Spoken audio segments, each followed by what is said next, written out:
If you're rich, it doesn't matter. I'm doing this for the country. I'm doing it for the people. I don't know if you know it, George Washington. He ran his business simultaneously while he was president. Many other presidents, there weren't too many really rich presidents, but there were a few. They ran their business. Hey, Obama made a deal for a book. Is that running a business? I'm sure he didn't even discuss it while he was president. He has a deal with Netflix. When did they start talking about that? That's only, a couple of examples. But other presidents, if you look, other presidents were wealthy. Not huge wealth. George Washington was actually considered a very, very rich man at the time. But they ran their businesses. George Washington, they say, had two desks. He had a presidential desk and a business desk. I don't think you people with this phony emoluments clause, and by the way, I would say that it's cost me anywhere from $2 to $5 billion to be president. And that's okay. Between what I lose and what I could have made, I would have made a fortune. If I just ran my business, I was doing it really well. I have a great business. I have the best properties. But between what I lose, and in all fairness, some properties, Doral an example.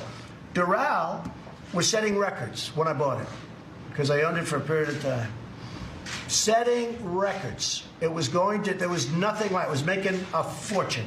And then what happened? I announced I'm going to run for office, right? And all of a sudden, I say, we're going to build a wall, we're going to have borders, we're going to have this, we're going to have that. All of a sudden, some people didn't like it. They thought the rhetoric was too tough.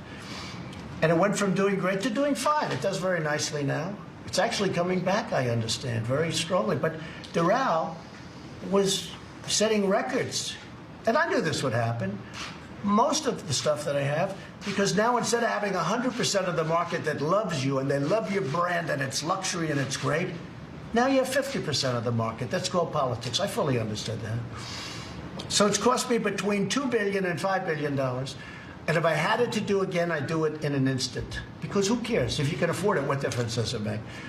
If I had this to do again, because I'm making a big difference for the country. The country is stronger now than it's been in many years, maybe ever. Our military is rebuilt. Our economy is hitting records. As I said, best unemployment numbers, best employment numbers. We're strong. We're bringing our soldiers back home from the endless wars. We're doing great. So whether I lost $2 billion, $5 billion, more or less, doesn't make any difference to me. I don't care. If you're rich, it doesn't matter. I'm doing this for the country. I'm doing it for the people that show up. I haven't had an empty seat at a rally. I always say, where's the rally? It's in a certain place. Okay, just get the biggest arena.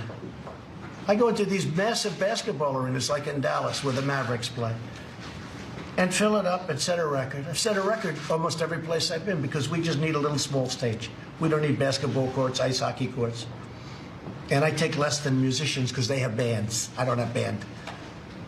I set the world record for somebody without a guitar, okay? I don't have bands, right? So that's the story.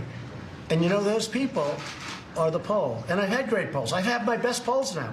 I think it's because people think that it's terrible what they're doing.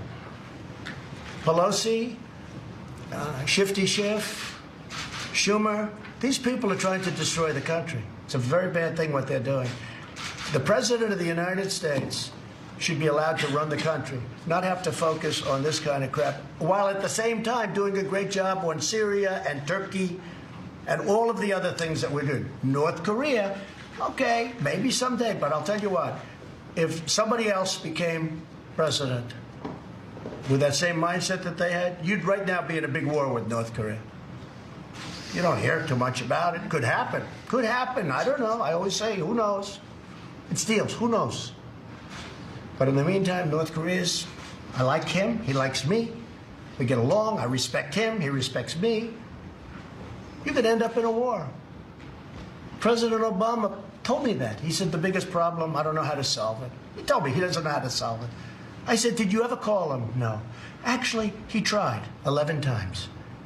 But the man on the other side, the gentleman on the other side, did not take his call, okay? Lack of respect, but he takes my call. Thank you very much, everybody.